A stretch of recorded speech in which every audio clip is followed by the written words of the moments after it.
South China see రీజియన్లో చైనాను కట్టడి చేసేందుకు అమెరికా వేసిన ఒక భారీ రక్షణ వ్యూహం ముందే కుప్పకూలింది. ఏప్రిల్ 2026లో వాషింగ్టన్లో అమెరికా రక్షణ మంత్రి పీట్ హెగ్సెత్తో ఇండోనేషియా రక్షణ మంత్రి షామ్సుద్దీన్ భేటీ అయ్యారు.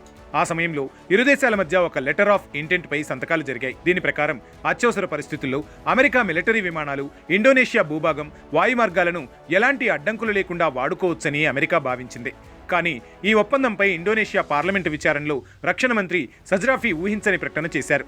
తాము కేవలం చర్చల కోసమే ఆ పత్రంపై సంతకం చేశామని, అమెరికా సైన్యానికి తమ ఎయిర్ స్పేస్ ఇచ్చేందుకు ఎలాంటి అధికారిక కట్టుబాట్లు చేయలేదని తేల్చి చెప్పేశారు. తాము ఎల్లప్పుడూ తమ రాజ్యాంగానికి, జాతీయ ప్రయోజనాలకే ప్రాధాన్యత ఇస్తామని స్పష్టం చేశారు. అమెరికాకు ఇండోనేషియా ఇచ్చిన ఈ హ్యాండ్ వాషింగ్టన్ రక్షణ వ్యూహాలను పూర్తిగా దెబ్బతీసింది. ఎందుకంటే భౌగోళికంగా ఇండోనేషియా దక్షిణ చైనా సముద్రం, హిందూ మహాసముద్రం మధ్య అత్యంత వ్యూహాత్మక ప్రాంతంలో ఉంది. ఇక్కడి నుండి చుట్టుపక్కల ఉన్న ఆసియన్ దేశాల కదలికలను కనిపెట్టడం చాలా సులువు.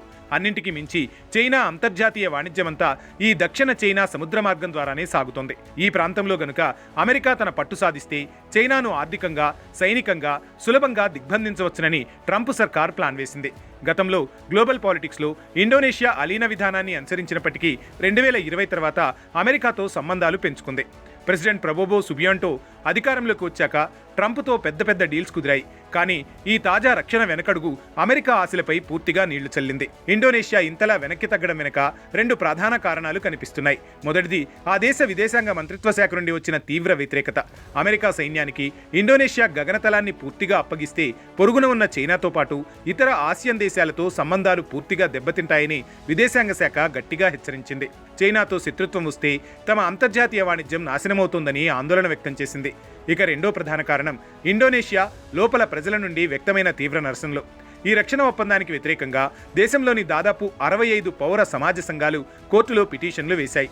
ప్రెసిడెంట్ ప్రబోవో అమెరికా ఒత్తిడికి లొంగిపోయి దేశ సార్వభౌమాధికారాన్ని తాకట్టు పెడుతున్నారంటూ పౌరులు రోడ్లపైకి వచ్చారు.